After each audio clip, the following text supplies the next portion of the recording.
ओम नमो भगवते वासुदेवाय। बृहस्पतिवार व्रत की कथा। प्राचीन समय की बात है। एक बड़ा प्रतापी तथा दानी राजा था। वह प्रत्येक गुरुवार को व्रत रखता था एवं पूजन करता था। यह उसकी रानी को अच्छा नहीं लगता था। ना वह व्रत करती और ना ही किसी को एक पैसा दान में देती। राजा को भी ऐसा करने से मना करती थी।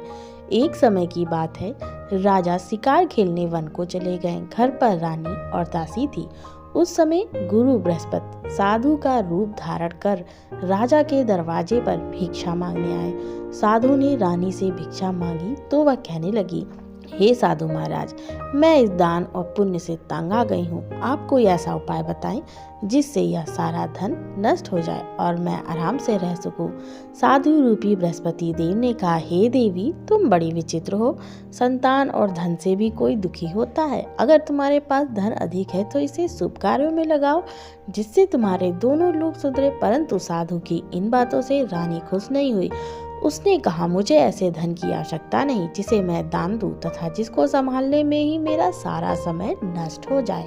साधु ने कहा, यदि तुम्हारी ऐसी इच्छा है तो जैसा मैं तुम्हें बताता हूँ तुम वैसा ही करना। बृहस्पतिवार के दिन तुम घर को गोबर से लीपना, अपने केसों को पीली मिट्टी से धोना, केसों को धोते समय स्नान करना, राजा से हजामत बनाने को कहना, भोजन में मांस मदिरा खाना, कपड़ा धोबिखियां धुलने डालना। इस प्रकार 7 बृहस्पतिवार करने से तुम्हारा समस्त धन नष्ट हो जाएगा। इतना कहकर साधु बने बृहस्पति देव अंतर्ध्यान हो गए। साधु के कहे अनुसार करते हुए रानी को केवल 3 बृहस्पतिवार ही बीते थे कि उसकी समस्त धन संपत्ति नष्ट हो गई। भोजन के लिए परिवार तरसने लगा। एक दिन राजा रानी से बोला, हे रानी, तुम यहीं रहो, मैं दूसरे देश को जाता हूँ क्योंकि यहाँ पर मुझे सभी जानते हैं, इसलिए मैं कोई छोटा कार्य नहीं कर सकता। ऐसा कहकर राजा परदेश चले गए। वह जंगल से लकड़ी काट कर लाता और शहर में बेचता। इस तरह वह अपना जीवन व्यतीत करने लगे। इधर राजा के बिना रानी और दासी दुखी रहने लगी। एक समय जब रानी और दासियों को 7 दिन बिना भोजन के रहना पड़ा तो रानी ने अपनी दासी से कहा, हे दासी, पास ही के एक नगर में मेरी बहन रहती है। वह बड़ी धनवान है। तुम उसके पास जाओ और कुछ ले आओ ताकि थोड़ा बहुत गुजर बसर हो जाए। दासी रानी की बहन के पास गई।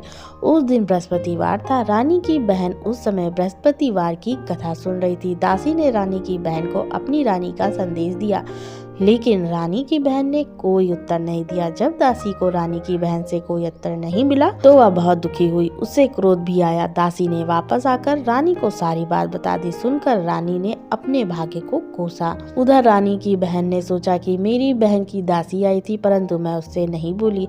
इससे वह बहुत दुखी हुई। कथा सुनकर और पूजन समाप्त कर वह अपनी बहन के घर गई और कहने लगी, हे बहन, मैं बृहस्पतिवार का व्रत कर रही थी। तुम्हारी दासी गई परंतु जब तक कथा होती तब तक ना उठते ना बोलते हैं, इसलिए मैं नहीं बोली। कहो दासी, क्यों गई थी?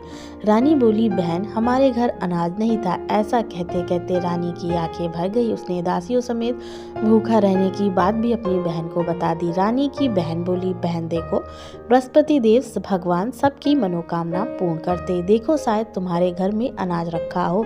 यह सुनकर दासी घर के अंदर गई तो वहाँ उसे घड़ा अनाज का भरा मिल गया।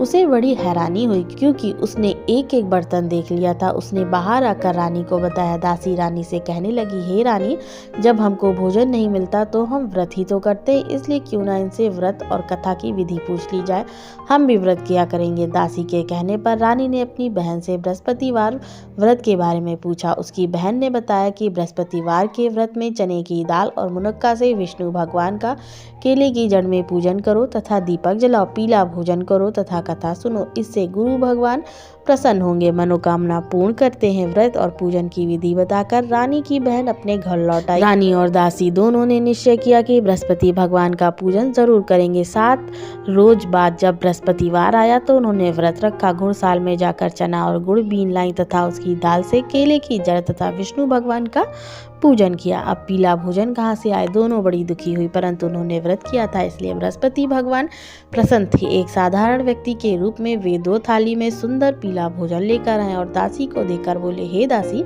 यह भोजन तुम्हारे लिए है, तुम्हारी रानी के लिए, इसे तुम दोनों ग्रहण करना। दासी भोजन पाकर बहुत प्रसन्न हुई, उसने रानी को सारी बात बताई। इसके बाद से वे प्रत्येक बृहस्पतिवार को गुरु भगवान का व्रत और पूजन करने लगी। बृहस्पति भगवान की कृपा से उनके पास धन हो गया, परंतु रानी फिर पहले की तरह आलस करने लगी। जब दासी बोली, देखो रानी, तुम पहले भी इस प्रकार आलस करती थी, तुम्हें धन के रखने में कष्ट होता है, इस कारण सभी धन नष्ट हो गया। अब बृहस्पति भगवान की कृपा से धन मिला है तो फिर तुम्हें आलस होता है। बड़ी मुसीबतों के बाद हमने यह धन पाया, इसलिए हमें दान पुण्य करना चाहिए। अब तुम भूखे मनुष्यों को भोजन कराओ, प्याऊ लगवाओ, ब्राह्मणों को दान दो, कुआं, तालाब, बावड़ी आदि का निर्माण कराओ, मंदिर, पाठशाला बनवाकर ज्ञान दो, कुंवारी कन्याओं का विवाह करवाओ और धन को शुभ कार्यों में खर्च करो, जिससे तुम्हारे कुल का यश बढ़े और स्वर्ग की प्राप्ति हो तथा पितर भी प्रसन्न हो। दासी की बात मानकर रानी शुभ कर्म करने लगी, उसका यश फैलने लगा। जय श्री कृष्ण।